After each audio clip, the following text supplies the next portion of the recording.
Global skill development mission में आपका स्वागत है। हमने पिछले सेशंस में सीखा कि किस प्रकार से जावा में हम एक्लिप्स को सेटअप कर सकते हैं। इस सेशन में हम एक्लिप्स की बात नहीं करेंगे। इस सेशन में हम बात करेंगे जावा का बेसिक प्रोग्राम फ्लो है क्या, किस प्रकार से जावा का प्रोग्राम बनाया जाता है और किस प्रकार से इसे चलाया जाता है, तो उसकी जानकारी हम इस सेशन में लेने वाले हैं। सबसे पहले बात करते हैं जावा में किस प्रकार से आप अपने सोर्स कोड को बनाते हैं। यहाँ सबसे पहले हमें किसी भी प्रोग्राम को बनाने के लिए जावा में क्लास को डिफाइन करना पड़ता है। तो सबसे पहले हमारे पास एक क्लास होनी चाहिए, उसका एक नाम होना चाहिए क्लास का।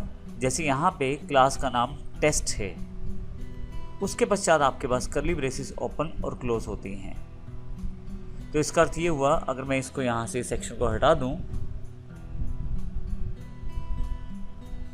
और यहाँ पे थोड़ा सा एंटर कर दूँ, तो एक तरह से हमारे पास जब हम कोई प्रोग्राम बनाएंगे तो इस सेक्शन के अंतर्गत हमें वो प्रोग्राम डिफाइन करना है, कर्ली ब्रेसेस ओपन से लेके कर्ली ब्रेसेस क्लोज तक। तो जब भी कोई प्रोग्राम जावा में बनाया जाता है तो उसमें किसी क्लास में ही उसको डिफाइन किया जाता है। जैसे कि हमने यहाँ पे टेस्ट क्लास के अंतर्गत कुछ प्रोग्राम को डिफाइन करना है। यहाँ पे एक और इम्पोर्टेंट बात, जो भी आप क्लास का नाम रखते हैं उसी नाम से ही आपकी फाइल का नाम भी रहता है। जैसे हमारे पास यहाँ क्लास का नाम टेस्ट है तो फाइल का नाम भी टेस्ट ही रहेगा। यहाँ पे ये भी हमें ध्यान रखना है कि जब भी हम क्लास का नाम डिफाइन करें तो पहला लेटर कैपिटल हो, जैसे टेस्ट का टी यहाँ पे कैपिटल है, और इसी तरह से फाइल के नाम के साथ भी। हालांकि यदि आप यहाँ स्मॉल कैप का यूज़ करते हैं तो यहाँ पे ये प्रोग्राम रन भी हो जाएगा और इसमें कोई प्रॉब्लम नहीं आएगा। लेकिन फिर भी जावा के रूल्स हमें ये डिफाइन करते हैं, जावा की कन्वेंशंस हमें ये डिफाइन करते हैं, जो क्लास का नाम है वह बड़ा होना चाहिए। तो इसके लिए मैं फिर से इसे कैपिटल में कन्वर्ट कर देता हूँ। क्लास को शुरू करने के पश्चात अर्थात कर्ली ब्रेसेस के अंतर्गत आप अपना कोड डिफाइन करते हैं। आप जावा के प्रोग्राम को रन करने के लिए एक स्पेशल मेथड का प्रयोग करते हैं, वॉइड मेन। तो आइए उसको ऐड कर लेते हैं। सबसे पहले यहाँ पे मैंने एक मेथड ऐड किया है जिसका नाम है मेन। अब यहाँ ध्यान रखिएगा, ये मेन मेथड का जो ब्लॉक है वो यहाँ से लेकर यहाँ तक है। हालांकि और भी काफ़ी सारी चीज़ें इसमें शामिल हैं, जैसे पब्लिक, स्टैटिक, वॉइड। हर टर्म का, हर कीवर्ड का अपना एक स्पेशल मीनिंग है यहाँ पे, जिनको हम आने वाले सेशंस में डिफाइन करने वाले हैं। लेकिन सबसे इम्पोर्टेंट पार्ट यहाँ पे अभी के लिए जो है वो मेन मेथड है। मेन इस फंक्शन का नाम है और डिफ़ॉल्ट रूप में क्लास के कोड को रन करने के लिए आपको मेन फंक्शन ज़रूरी रहता है। मेन के साथ आप इसकी बॉडी में आप वो सब चीज़ें डिफाइन कर सकते हैं जिनको आप एग्जीक्यूट करना चाहते हैं या जिनको आप कॉल करके यहाँ पे प्रयोग करना चाहते हैं। मैंने अभी सिर्फ एक लाइन को प्रिंट करवाना है जो है स्मार्टो सिस्टम के रूप में। इसके लिए मैं सिस्टम नाम की प्री डिफाइंड क्लास का प्रयोग करता हूँ। ये मेरे पास java.language.system के नाम से पहले से एक क्लास डिफाइन है।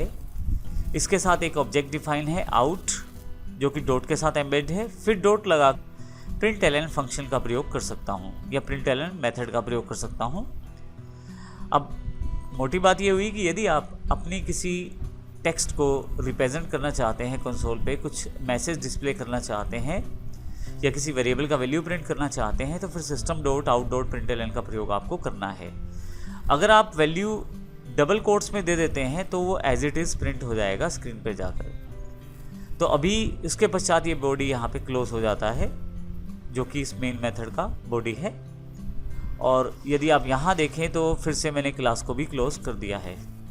तो इस प्रकार से आपने क्लास टेस्ट में यहाँ से लेकर यहाँ तक सभी चीज़ें शामिल की हैं और हमने एक मेन मेथड को शामिल किया है जिसमें हमने एक लाइन को प्रिंट करवाया है। जैसे ही मैं इस प्रोग्राम को रन करता हूँ यहाँ से, तो आपके पास कंसोल में उस आउटपुट को दिखा दिया जाता है। तो यह एक बेसिक ओवरव्यू है कि किस प्रकार से हम अपने प्रोग्राम को बनाते हैं। हमें एक क्लास की रिक्वायरमेंट रहती है जिसका एक नाम रखते हैं हम। जैसे यहाँ पे टेस्ट एक नाम रखा गया है। ध्यान रखिएगा कि जो आपका क्लास का नाम है वो कैपिटल लेटर से शुरू होना चाहिए, जैसे टी यहाँ पे बड़ा है। इसी नाम से आपके पास फाइल का नाम भी होना चाहिए, test.java, जो ऑटोमेटिकली इसने असाइन कर दिया है।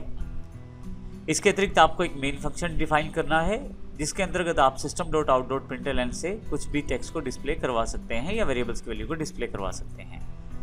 आने वाले सेशंस में हम देखेंगे डिस्क्रिप्टिव रूप में कि क्लास क्या है, किस प्रकार से पब्लिक का प्रयोग होता है, स्टैटिक क्या है, वॉइड क्या है, इस तरह की सभी चीज़ों की जानकारी हम लेंगे। लेकिन अगर किसी बेसिक प्रोग्राम को रन करना है जावा के, तो एक छोटा सा प्रोग्राम आप बना के रन कर सकते हैं जो इसका प्रोसेस है जिसको हम समझना चाहते थे। तो नेक्स्ट सेशन में हम शुरुआत करेंगे क्लास की और क्लास के बेसिक कॉन्सेप्ट से लेकर एडवांस कॉन्सेप्ट तक इनको समझेंगे।